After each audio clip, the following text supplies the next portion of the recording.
Hey guys, this is Nathan and welcome to the Gaming 4.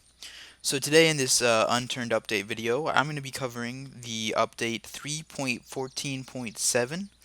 Now, I know this update is way past due and it came out 3 days ago, but I was super busy that weekend. I was moving my stuff out of my dorm room because I'm on spring break now, and so it just really didn't work out with me posting as soon as it came out because I think Nelson has been doing he's been updating them every Friday.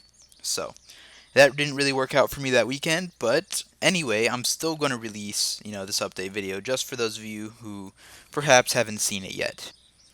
So, first of all, for some of the larger changes, so there's actually quite a few larger changes. As you guys can see here, there is a pickaxe. Now, the pickaxe was in the original version of Unturned, but it was removed. And along with the pickaxe, there is now the ability to mine rocks. And I'm guessing there's also a skill set. There we go. That was interesting. There's also a skill set that accompanies that so that you can mine faster.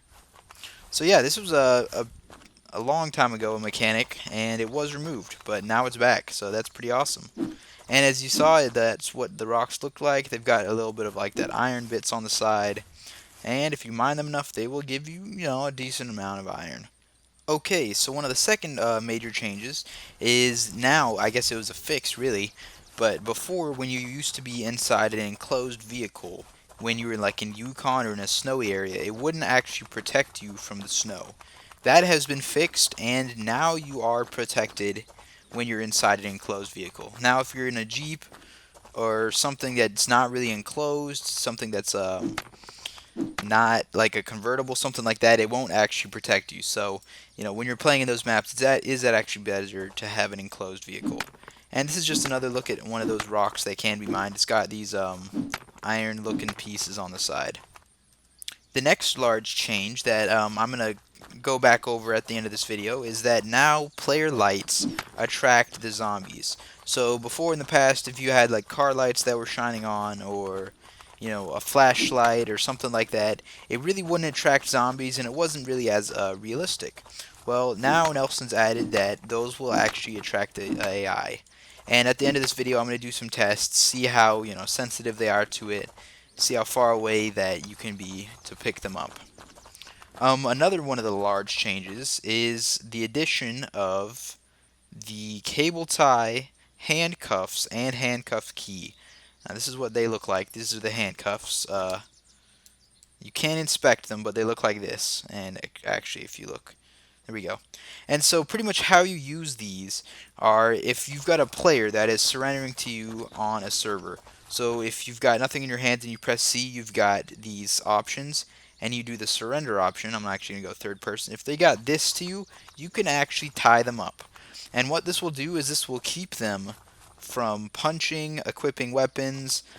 It may restrict them to their inventory, but they pretty much can't bring anything out when they've got their hands untied up. Now, that's the same for the cable tie, except I don't think there's a really good way of getting out of the cable ties. For the handcuffs, you can unlock them with a handcuffs key, but only the person who tied them up can unlock them. The other way to get out of these without a key, just so you can, is you can wiggle back and forth. I guess in third person it looks pretty bad, but if you're like in first person, you can actually wiggle out of them by pressing E and Q or just the lean right, lean left button. And you can actually potentially wiggle out of them so you can use items again. So on to the cool changes. Those were the notable changes. There was actually quite a lot.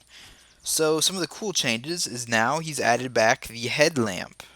Back in the day, the thing that you could wear in your head to give you light was the I guess it would have been a construction helmet with like a flashlight on top.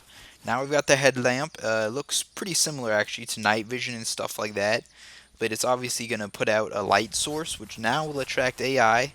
So I guess military goggles, night vision and stuff will be beneficial. You can of course turn it on and off with N. So yeah, pretty simple.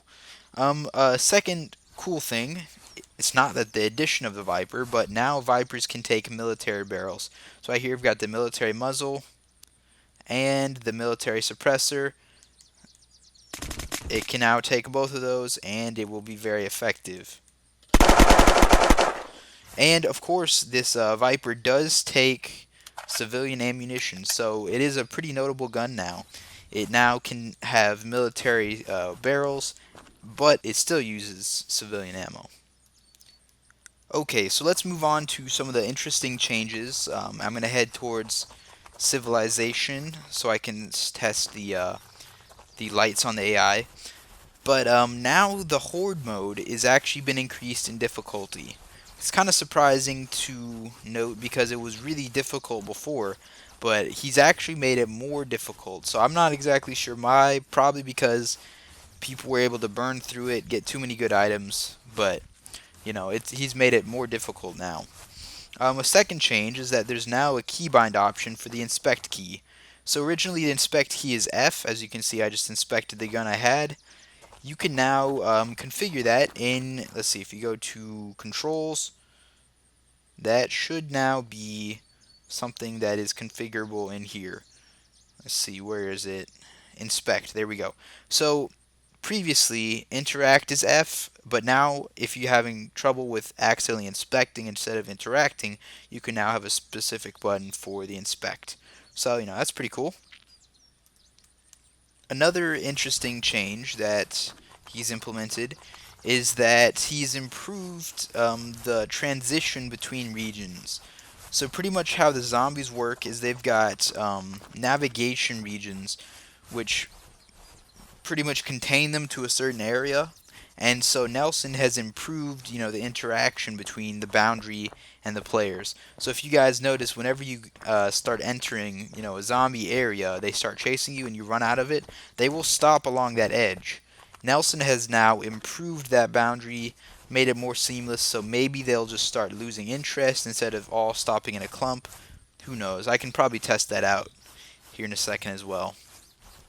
Another interesting change that he has implemented is that traps now take more damage from impact. And another, probably more notable, actually, than interesting, is scythes can now be crafted. I think earlier when the scythe first came out and I was showing it to you guys, I was looking for the crafting recipe, and I really couldn't find it, but now they are craftable. There we go. Okay, so this is a good demonstration of, the effects of light on these zombies. So as you can see, these zombies over here do not see me, and I do have the headlamp on.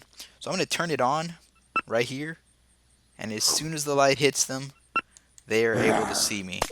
So I guess now, with headlights, they'll probably do the same thing. I can be pretty far away from these zombies as well, and they'll be able to see me pretty easily. So let's see if we can find another one. Maybe experiment a little bit with that boundary. Come on, now you see me.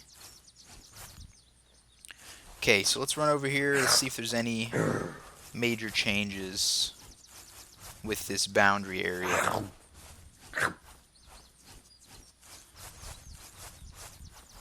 Now it kind of seems like there is a larger boundary area now, but it doesn't seem like there's a huge change. There may be a performance change with those areas, because in the past what would happen is as soon as you walk into an area, it would spawn all the zombies and all the items in that area at once. And so now perhaps he's made it a little more efficient, something like that. So anyway guys, I apologize again for getting this update out so late. Yeah, that was really my bad. I was busy that weekend, but should have been able to get it out, in a timely manner anyway. So, thank you guys for watching. Please like it if you enjoyed or learned something. I know I always do. Of course, this is an update video, so that's to be expected. But anyway, thank you guys for watching, and I will see you all later. Listen.